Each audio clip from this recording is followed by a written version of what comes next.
Views welcome to DJMS Tamil channel. Mahanadi சீரியலுக்கான upcoming எபிசோடில் காவேரியை பார்க்கணும் அப்படின்னு சொல்லிட்டு திடீர்னு கதவை தட்ட யாரோ அப்படின்னு சொல்லிட்டு தான் வந்து கதவை திறக்க வராங்க. காவேரி கதவை திறந்ததும் விஜய் வந்து நிற்கிறத பார்த்து ரொம்பவே ஆச்சரியமாக பார்க்குறாங்க. நீங்கள் எங்கே அப்படின்னு சொல்லிட்டு என்ன பண்ணுறாங்க. அதுக்கப்புறம் விஜய் வந்து உள்ளே கூப்பிடுறாங்க. நீங்கள் எப்படிங்க இங்கே வந்திருக்கீங்க அப்படின்னு சொல்லிட்டு கேட்க, எல்லாம் உன்னை பார்க்க தான் காவேரி நான் வந்தேன். ஐயோ என்னங்க நீங்கள் வந்திருக்கிறத அம்மா யாராவது பார்த்துட்டு போகிறாங்க அப்படின்னு சொல்லிட்டு காவேரி ரொம்பவே பயப்பட ஆரம்பிக்கிறாங்க. இப்படி இருக்குன்னு சொல்லிட்டு கேள்விப்பட்டதுக்கு அப்புறமா என்னால் எப்படி பார்க்காம இருக்க முடியும் அப்படின்னு சொல்லிட்டு விஜயும் சொல்ல, அதெல்லாம் ஓகே தாங்க, ஆனால் இந்த சமயத்தில் நீங்கள் இங்கே வந்திருக்கிறது யாருக்காவது தெரிய வந்துச்சுன்னா அதுக்கப்புறம் உங்களுக்கு தானே பிரச்சனையாகும் அப்படின்னு சொல்லிட்டு காவேரி அதை நினச்சி ஃபீல் பண்ணுறாங்க.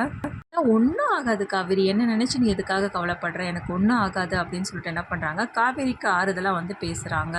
இந்த சமயத்தில் வந்து காவேரி ரொம்பவே ஃபீல் பண்ணுறாங்க. ஏன்னா பாப்பாவுக்கு ஏதாவது அஃபெக்ட் ஆகுமா அப்படின்ற மாதிரி, அதுக்கெலாம் வந்து ஒன்றும் ஆகாது அப்படின்ற மாதிரி தெளிவாக வந்து பேசி புரிய வைக்கிறாரு காவேரிக்கு விஜய். அதெல்லாம் ஒன்றும் ஆகாது காவேரி அப்படின்னு சொல்லிட்டு என்ன பண்ணுறாங்க. இந்த சூழ்நிலையில் காவேரிக்கு ரொம்பவே ஆதரவாக பேசுகிறாரு விஜய். இதனால் ரொம்பவே சந்தோஷப்படுறாங்க காவேரி. யாரு எனக்கு எல்லாம் தெரியும், இந்த விஷயத்தை பற்றி நான் டாக்டர்கிட்டையும் வந்து கேட்டுட்டேன், ஆனால் இதை நினச்சி நீ பயப்பட வேண்டியது கிடையாது அப்படின்னு சொல்லிட்டு குழந்தை பற்றின இதுவும் வந்து சொல்கிறாரு. நீங்கள் சொல்கிறதெல்லாம் உண்மை தானே, ஏன்னா நான் பாப்பா நினச்சி தாங்க ரொம்பவே கவலைப்பட்டுட்டு இருந்தேன். ஏன்னா அத்தை சொல்லிட்டு இருந்தாங்களா கங்காக்காவை வந்து இங்கே வர தேவையில்ல அப்படின்னு சொல்லிட்டு. ஸோ அதெல்லாம் நினச்சி பார்க்கும்போது எனக்கு ரொம்பவே பயமாக இருந்துச்சுங்க. இப்போ நீங்கள் இப்படி சொல்லும்போது எனக்கு ரொம்பவே ஹாப்பியாக இருக்குங்க அப்படின்னு சொல்லிட்டு தன்னோட எமோஷனில் வந்து ஷேர் பண்ணிக்கிறாங்க.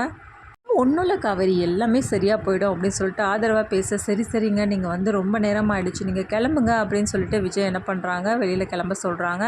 இது நான் கிளம்பணுமா, நான் உன் கூட தான் இருக்க போகிறேன் காவேரி.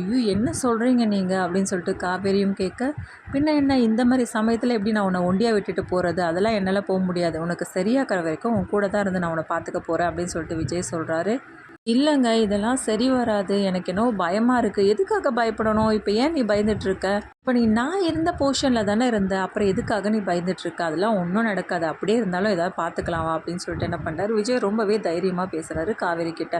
காவேரிக்கு தேவையான எல்லாத்தையும் வந்து கூட இருந்து பார்த்துக்கிறாரு விஜய். இந்த மாதிரியான சமயத்தில் விஜய் வந்து காவேரி கூட இருக்கிறத நினச்சி ரொம்பவே சந்தோஷப்படுறாங்க. ரொம்பவே எமோஷ்னலாகவும் பேசிக்கிறாங்க. விஷயங்கள் பேசிட்டு அதுக்கப்புறம் தூங்கிடுறாங்க. காலையிலேருந்து என்ன பண்ணுறாங்க, காவேரியோட அம்மா வந்து கதவை தட்டுறாங்க. விஜய் வந்து நம்ம மட்டும் தனியாக இருக்கோம் அப்படின்ற ஞாபகத்தில் என்ன பண்ணுறாங்க, யார் அப்படின்னு சொல்லிட்டு கதவை திறக்கிறாங்க. ஒன்றுமே புரியல, ஐயோ அப்படின்னு சொல்லிட்டு என்ன பண்ணுறாங்க, பயந்துக்கிட்டு கதவு பின்னாலேயே ஒளிஞ்சிக்கிறாங்க. அப்புறமா காவேரி எழுப்ப காவேரி என்ன பண்ணுறாங்க, எழுந்து வந்துடுறாங்க. ஒரு நிமிஷம் வந்து தான் வந்து விஜய் கூட இருக்கிறதே அப்படின்றதையும் மறந்துட்டதுக்கப்புறமா சாரதாம்மா கிட்ட பேசுகிறாங்க. இங்கே யாரும் இருக்கா மாதிரியே இருக்குது அப்படின்னு சொல்லிட்டு சாரதாமாவும் கேட்க, அதுக்கப்புறம் சமாளித்து ஒரு வழியாக சாரதாமாவை வந்து வெளியில் அனுப்பிடுறாங்க. வீட்டுக்கு சாப்பாடை கொடுத்துட்டு வெளியில் போக, என்னங்க நீங்கள் எதுக்காக நீங்கள் போய் கதவை திறந்தீங்க, என்கிட்ட ஒரு வார்த்தை சொல்லியிருந்துருக்கலாம்ல, இந்நேரம் அம்மா கிட்ட மாட்டி இருந்திருப்போம் அப்படின்னு சொல்லிட்டு சொல்ல, மாட்டில் இல்லை விடு காவேரி, எல்லாம் நம்ம சமாளிச்சிடலாம் அப்படின்னு சொல்லிட்டு விஜயும் சொல்ல, அதுக்கப்புறமா என்ன பண்ணுறாங்க, காவேரிக்கு வந்து சாப்பாடை வந்து கொடுக்குறாரு. மாதிரியான சமயத்தில் என்னென்ன பண்ணணும், என்னென்ன சாப்பிட்ணும், என்ன விஷயங்கள் வந்து பண்ணணும் அப்படின்னு சொல்லிட்டு ஒன்றா வந்து காவேரி கிட்ட வந்து சொல்கிறாரு. காவேரிக்காக ஒவ்வொரு விஷயத்தையும் வந்து பார்த்து பண்ணுறதை பார்த்து காவேரி ரொம்பவே வந்து பூரிச்சு போகிறாங்க.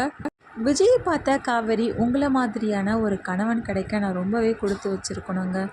சீக்கிரமே எல்லா பிரச்சனைகளும் தீர்ந்து போயிட்டு நம்ம 2 பேரும் ஒரே வீட்டில் நம்ம பாப்பாவோட சந்தோஷமாக இருக்கணுங்க, அது மட்டும்தான் என்னோட ஆசை அப்படின்னு சொல்கிறாங்க.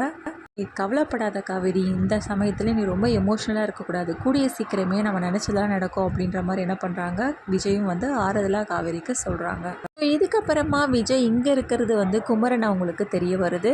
பசுபதியை எப்படிலாம் பிடிக்கிறாங்க அப்படின்னு சொல்லிட்டு எல்லாரும் சேர்ந்துக்கிட்டு பிளான் பண்ணுறாங்களா. பசுபதி எப்படி வந்து பிடிக்கிறாங்க எல்லாத்தையும் தெரிஞ்சுக்கிட்டு வெண்ணிலா நல்லபடியாக வந்து உயிர் பிழைச்சி வர்றது மட்டும் இல்லாமல் விஜயை பார்த்து பேசி அவங்கக்கிட்ட மன்னிப்பு கேட்குறாங்களா. இது எல்லாமே தெரிஞ்சுக்கலாம். அதுக்கு மறக்காம நம்மளோட சேனலை வந்து சப்ஸ்கிரைப் பண்ணிக்கோங்க.